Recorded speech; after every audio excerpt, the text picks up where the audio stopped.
yang arahnya dalam pembicaraan belakangan ini hanya berhenti pada pengangkatan P3K. Padahal mereka aspirasi mereka bukan P3K tapi PNS gitu loh. Mereka mengharap PNS bukan P3K.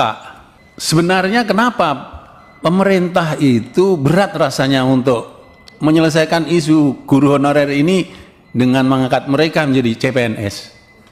Letak keberatannya di mana?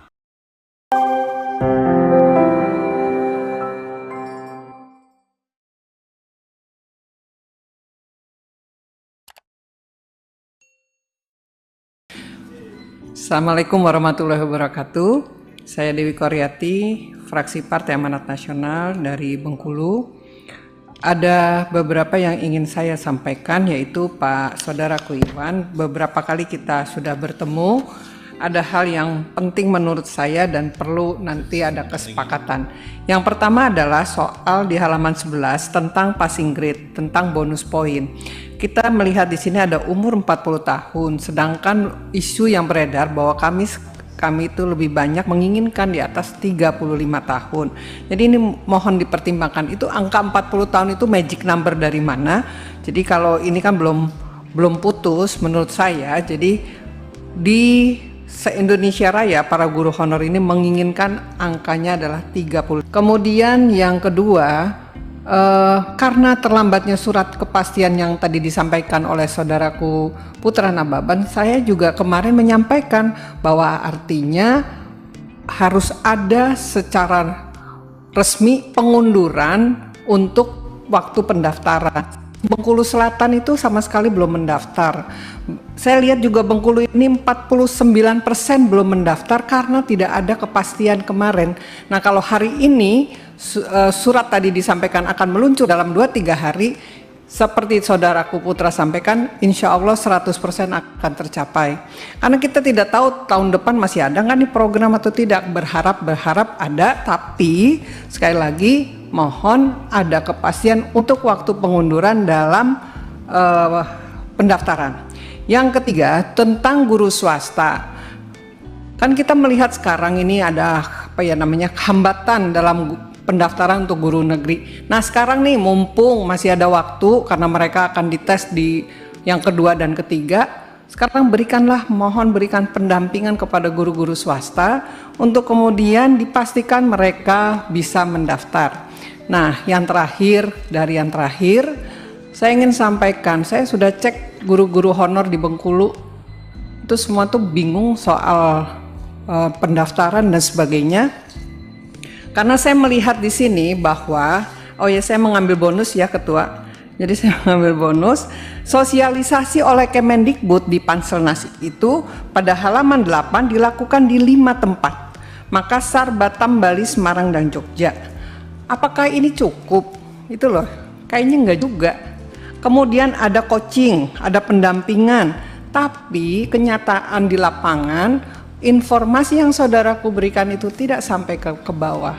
Jadi sekarang harus ada afirmasi, action, tindakan cepat sementara untuk mensosialisasikan supaya soal pendaftaran atau perekrutan untuk P3K guru honor ini bisa diterima oleh teman-teman semua guru honor. Demikian pimpinan, terima kasih atas bonusnya. Billahi taufiq wal hidayah. Wassalamualaikum warahmatullahi wabarakatuh. Waalaikumsalam warahmatullahi wabarakatuh. Silakan selanjutnya Prof.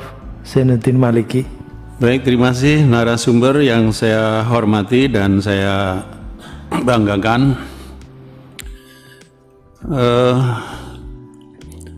Kita duduk bersama di sini. Ini sebenarnya intinya bukan menyelesaikan soal proses pengangkatan P3 saja. Ini saya ingin menarik ke belakang kembali. Mengapa kemudian muncul panitia atau panja P3K? Intinya bukan sekedar menyelesaikan persoalan-persoalan yang terkait dengan proses pengangkatan P3K Pak Dirjen. Tetapi seperti Pak Dirjen tulis di sini, mengapa dibuka seksi guru P3K? Salah satu dari 3 yang diangkat seleksi guru ASN P3K adalah untuk membenahi perbaikan tata kelola guru dan penyelesaian isu guru honorer. Nah, saya kira di sini letaknya, kita ini ingin menyelesaikan isu guru honorer. Nah, ada pertanyaan yang mendasar, apakah dengan pengangkatan P3K ini guru honorer, isu guru honorer bisa kita jawab? Ini yang harus kita jawab dengan jawaban yang mendasar supaya tidak muncul lagi isu guru honorer. Nah, kita ini Pak, ini rapat-rapat panja juga dipantau oleh teman-teman guru honorer dan tenaga kependidikan juga, yang arahnya dalam pembicaraan belakangan ini hanya berhenti pada pengangkatan P3K. Padahal mereka aspirasi mereka bukan P3K tapi PNS gitu loh. Mereka mengharap PNS bukan P3K. Sekarang ini dia sudah berstatus tenaga honorer dengan SK gubernur. Kalau cuma diangkat menjadi P3K dari honorer ke honorer berikutnya, ini yang mereka tidak inginkan. Yang dia inginkan adalah pengangkatan PNS.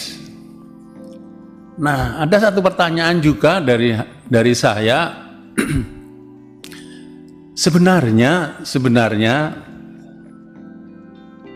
pernahkah kita bersimulasi? Ini sudah 3 menit ya. Lanjut ya. Sebenarnya kenapa pemerintah itu berat rasanya untuk menyelesaikan isu guru honorer ini dengan mengangkat mereka menjadi CPNS? Letak keberatannya di mana? Misalnya kemudian Kemendikbud mengumumkan tahun 2021 ada peluang untuk pengangkatan 1 juta CPNS. Kira-kira di mana letak keberatannya? Kalau pernah disampaikan bahwa CPNS dengan P3K itu nanti sama gaji dan tunjangannya sama. Keberatannya di mana sebenarnya? Ini saya kira perlu penjelasan. Kalau kemudian sebenarnya sama, maka solusi penyelesaian isu guru honorer ini menurut saya yang paling tepat adalah pengangkatan mereka menjadi PNS, bukan P3K. Saya kira itu. Terima kasih. Assalamualaikum warahmatullahi wabarakatuh. Waalaikumsalam warahmatullahi wabarakatuh.